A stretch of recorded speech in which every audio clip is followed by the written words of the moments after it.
Welcome to Virtual Learning Network. Operations Management, Session 15, Statistical Quality Control. Topics to be covered include Introduction, Statistical Quality Control, Descriptive Statistics, the stem and the leaf plot, the frequency distribution and the histogram, probability distribution. Introduction. Statistical Quality Control (SQC) monitors the production samples of determining the quantities statistically. Statistical Quality Control एक technique है जिसके through qualities पे control रखा जाता है.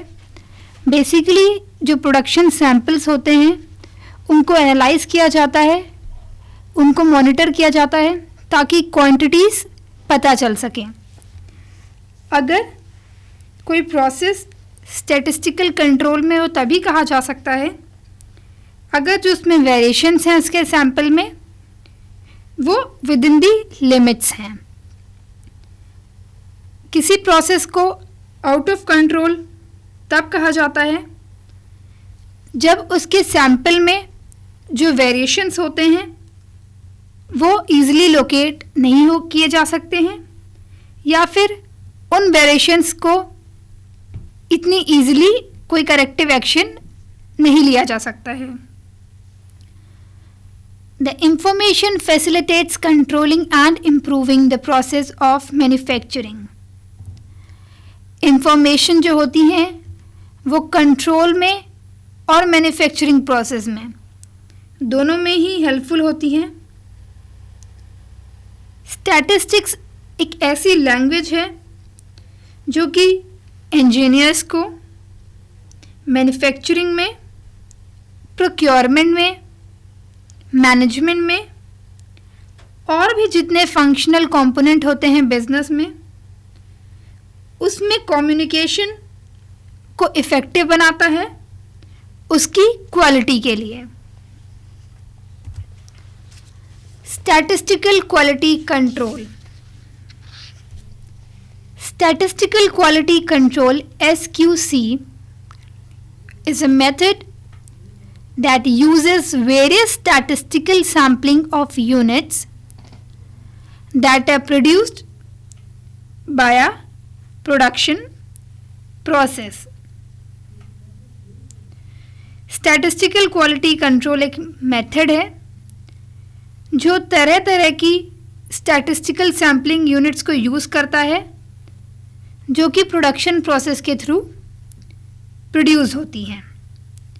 फिर इनको आगे जाके चेक किया जाता है, वेरीफाई किया जाता है कि कोई डिफेक्ट्स तो नहीं है.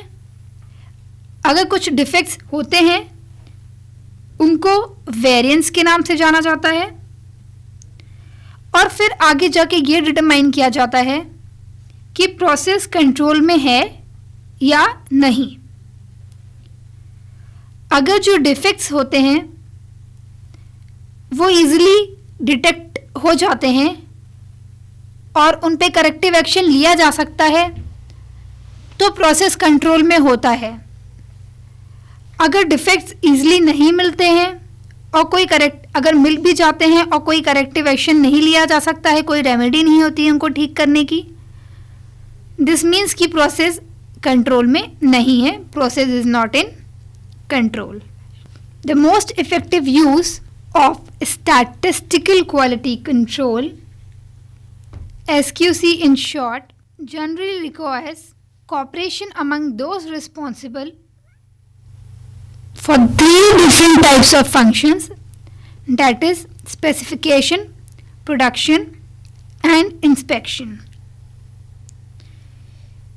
जो मोस्ट इफ़ेक्टिव यूज़ है स्टैटिस्टिकल क्वालिटी कंट्रोल का उसके लिए ज़रूरी है कि एक ऑर्गेनाइजेशन में जितने तरह की भी फंक्शंस परफॉर्म्ड हो रहे हों उनमें कोऑपरेशन हो, वो कोऑर्डिनेट कर रहे हों, चाहे वो स्पेसिफिकेशन में हो,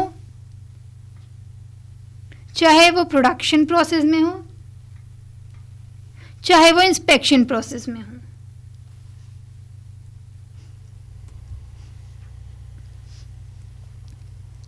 Some of the various tools and methods associated with the statistical quality control SQC are descriptive statistics, the stem and the leaf plot, the frequency distribution and the histogram. कुछ tools और methods जिनके through statistical quality control technique use होती हैं वो हैं descriptive statistics, stem and leaf plot और frequency distribution और histogram. अगर प्रोसेस कंट्रोल में नहीं है,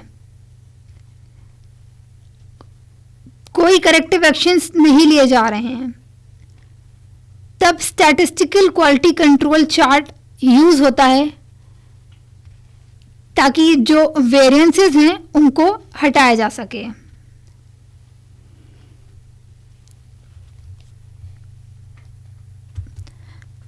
next is descriptive statistics. Descriptive statistics is the discipline of quantitatively describing the main features of collection of our data. Descriptive statistics एक process है जो use होता है डेटा के फीचर्स को डिस्क्राइब करने के लिए और इन टर्म्स ऑफ क्वांटिटी. ये बेसिकली एक फॉर्मल एनालिसिस होता है. Descriptive statistics aims to summarize a sample rather than the use of data to learn about the population that the sample of data is thought to represent. Descriptive statistics का जो main objective यही होता है कि वो किसी भी sample की समरी बनाएं एक पॉपुलेशन से कलेक्ट करके. Descriptive statistics provide simple summaries about the sample and about the observations that have been made.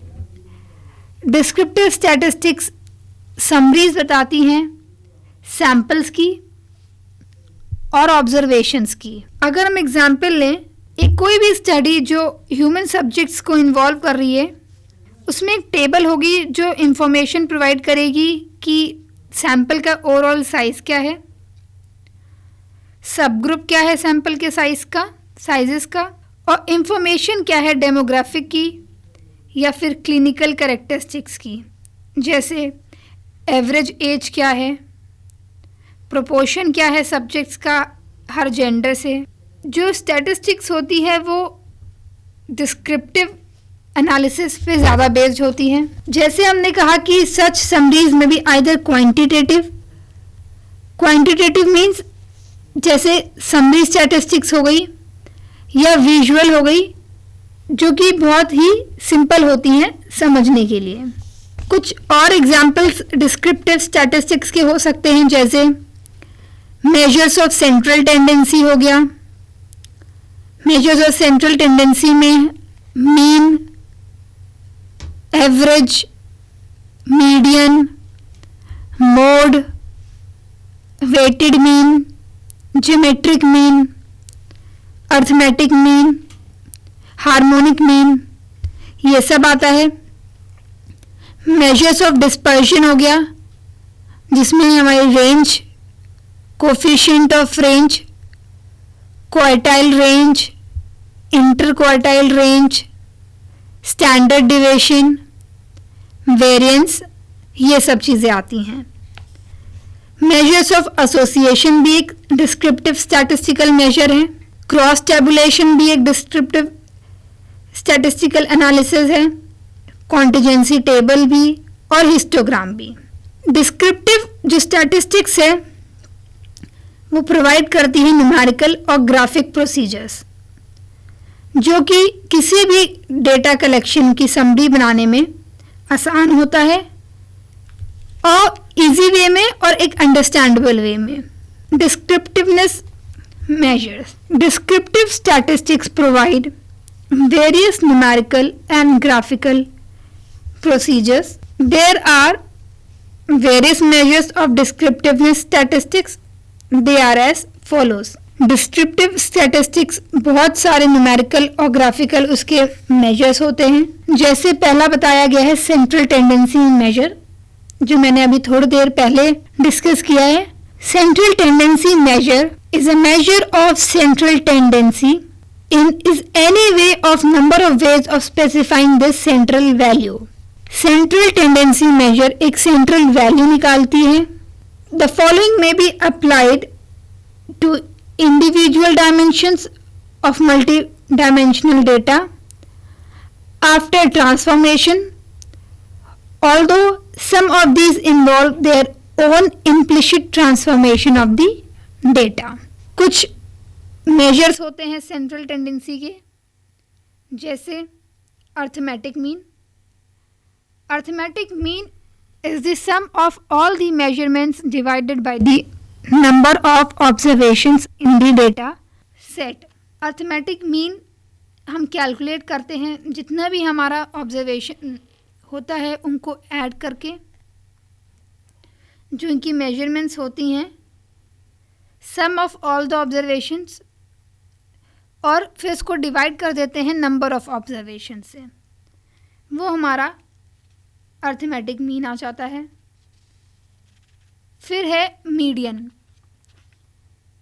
Median is the middle value that separates the higher half from the lower half of the data set. Median बीच की value को कहते हैं। Next is mode.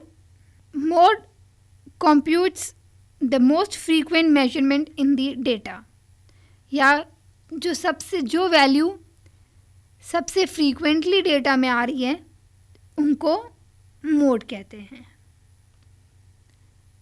Next is geometric mean. The nth root of the product of the data values. Geometric mean किसी भी data value की nth root होता है, उसका जो प्रोडक्ट होता है उसको ज्योमेट्रिक मीन बोलते हैं।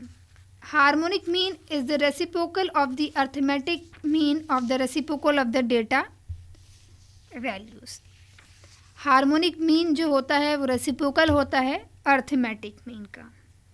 Weighted mean an arithmetic mean that incorporates weighting. Weighted mean arithmetic mean को कहते हैं जिनमें कुछ weights assign होते हैं। जैसे कि हम एक एग्जाम्पल ले रहे हैं यहाँ पर। Find the mean, median, mode and range for the following list of values. कुछ वैल्यूज दी हैं 13, 13, 18, 13, 14, 13, 16, 14, 21, 13। इसका मीन निकालने के लिए हमारा फॉर्मूला होता है sum of all the observations divided by number of observations. जितनी भी ऑब्जर्वेशंस दी हैं हमने उसको ऐड किया है, और जो हमारी नंबर ऑफ ऑब्जर्वेशंस हैं वो है 9 से डिवाइड किया है, हमारा मीन आ गया है 15। मीडियन होती है मिडिल वैल्यू। पहले हम इस डेटा को अरेंज करेंगे असेंडिंग या डिसेंडिंग ऑर्डर में। हमने डेटा को असेंडिंग ऑर्डर में पहले अरेंज किया है। फिर हमने ये देखा है कि 9 नंबर्स हैं, 9 ऑब्जर्वेशंस हैं। क्योंकि 9 एक ऑड वैल्यू है इसलिए हमने 1 यहाँ पे ऐड कर दिया है। फिर उसको 2 से डिवाइड किया है और 5th वैल्यू देखी है। 5th वैल्यू है 14, तो हमारा मीडियन हो गया 14। मोड होता है वो वैल्यू जो बहुत फ्रीक्वेंटली रिपीट हो रही हो। इन वैल्यूज़ में 13 एक ऐसी वैल्यू है जो सबसे ज़्यादा टाइम रिपीट हुई है, इसलिए मोड 13 हो गया है। रेंज एक मेजर ऑफ डिस्पर्जन होता है जिसको हम निकालते हैं हाईएस्ट वैल्यू को डिडक्ट कर देते हैं स्मॉलेस्ट वैल्यू से। हाईएस्ट वैल्यू इसमें है 21 और स्मॉलेस्ट वैल्यू है 13। जिनका डिफरेंस आ जाता है 8, तो 8 हमारा रेंज है। A stem and leaf plot. A stem plot or stem and leaf display in statistics is a device for presenting quantitative data in a graphical format similar to a histogram to assist in visualizing the shape of a distribution. Stem plot histogram के जैसा होता है, वो basically एक device है जिसमें quantitative data को एक ग्राफिकल फॉर्मेट में प्रेजेंट करते हैं। A stem and leaf diagram is a visual representation of the distribution of your data, similar to a histogram. The advantage is that a stem and a leaf diagram is very quick and easy to put together as it uses the numbers of your data set. Stem और leaf diagram एक visual representation है data की, जो कि मैंने आपको बताया histogram से मिलता जुलता होता है, और ये बहुत ही आसान होता है, जल्दी होता है इसको बनाना, क्योंकि ये वैल्यूज़ जो नंबर्स होते हैं उनको डेटा सेट में कंसिडर करता है और उसके अकॉर्डिंग डायग्राम बनता है, जो ग्राफ है वो बनता है, प्लॉट होता है। Next is the frequency distribution and the histogram. In statistics, a frequency distribution is an arrangement of the values that one or more variables take in a sample. Statistics में frequency distribution उन arrangement of values को कहते हैं जिसमें एक या एक से ज़्यादा वेरिएबल एक सैम्पल में होते हैं। ये बेसिकली अरेंजमेंट होता है डेटा का उसके मैग्नीट्यूड के हिसाब से, और ये ज़्यादा कॉम्पैक्ट समरी होती है डेटा की अगर हम इसको कंपेयर करें स्टेम लीफ डिस्प्ले से। तो each entry in the table contains the frequency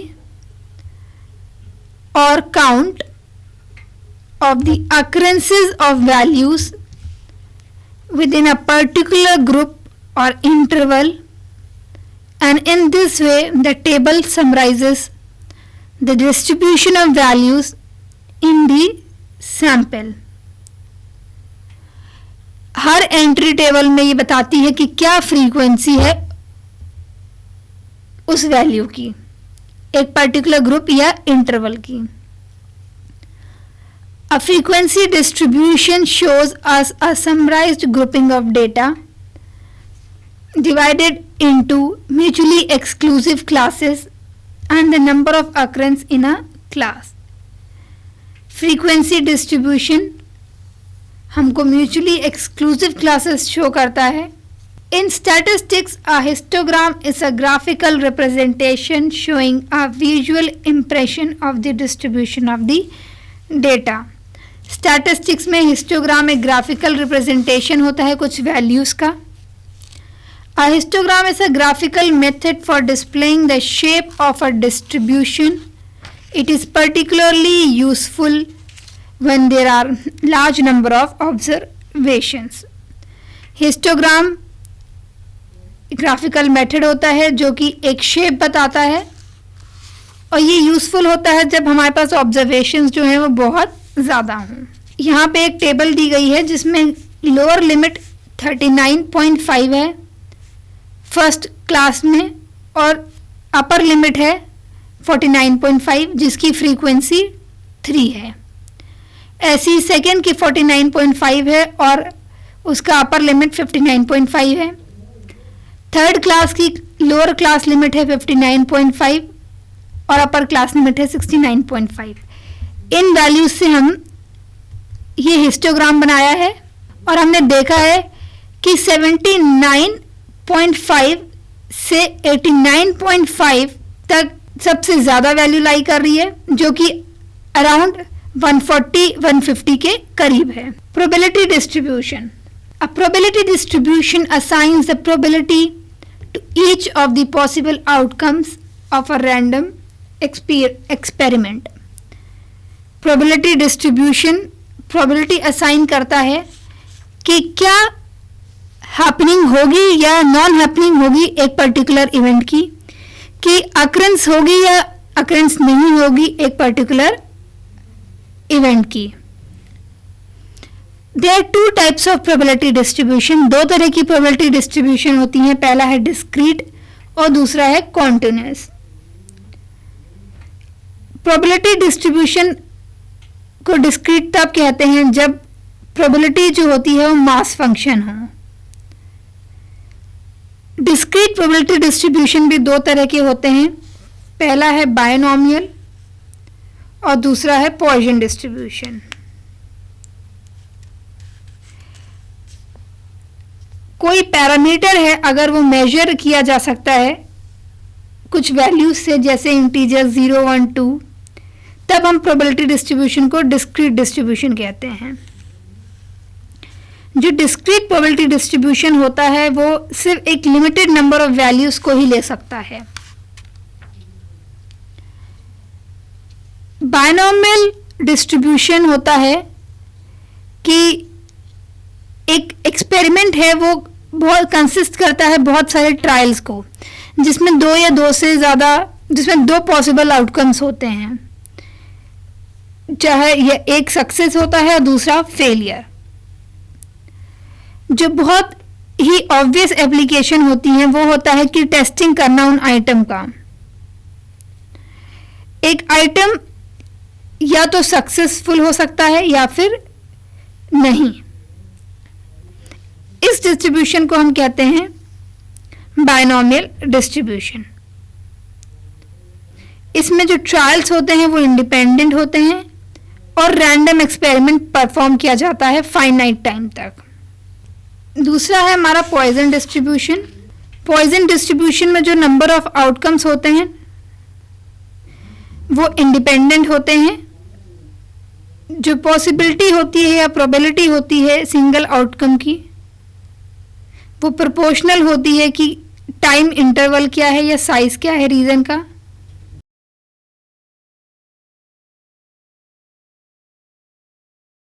There are various types of continuous probability distribution.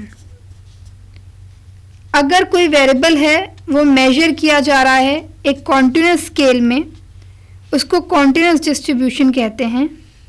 जो इन कॉन्टिन्यूस डिस्ट्रीब्यूशन में जो वेरिएबल होता है वो कंसिडरेशन में होता है, वो उसको अलाउ होता है कि वो कोई सी भी वैल्यू ले एक गिवन रेंज में, तो इसमें पॉसिबल वैल्यूज लिस्ट नहीं किया जा सकता है।